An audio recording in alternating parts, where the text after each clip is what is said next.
Traditional cultures didn't need a pill for every ill. As we look at those traditional cultures still today, where they've held to their traditional values of how they cook and how they eat, those people groups live into their 90s without having cognitive decline and all the health issues that so many of us are seeing today. Health hack number 6 is learn to use food as medicine. So much to cover today. Let's go. First thing we're going to talk about is fermented foods. Pretty much every traditional culture around the world used fermented foods. Not only was it their way of preserving foods, but it was also a great way to get them live with the good bacteria that feed our microbiome. Lucky for us, our local grocery stores and health markets are loaded with great options. Different kinds of fermented foods will feed different strains of good bacteria in the gut, so be sure to switch it up. As a functional medicine certified health coach, as I'm helping people work on their gut health, one of the first things I always recommend is miso paste. This one is organic chickpea. Miso paste has over 350 strains of good bacteria.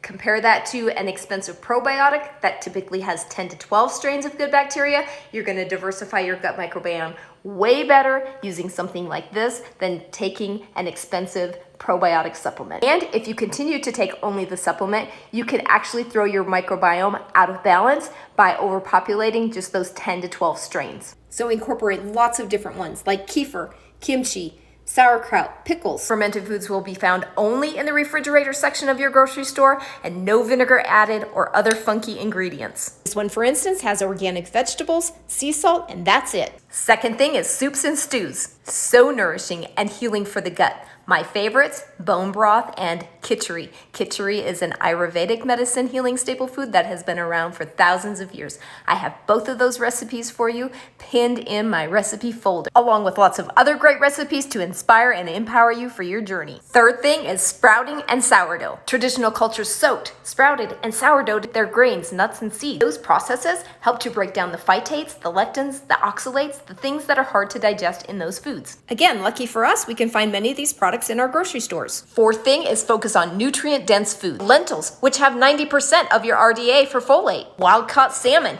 pasture-raised eggs. These two things have tons of stuff that we tend to be deficient in.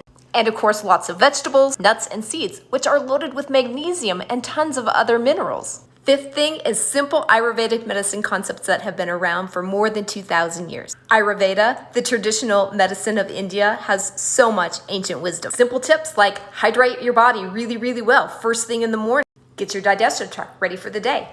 Avoid water with meals because that dilutes your digestive enzymes. And watch my proper food combining videos.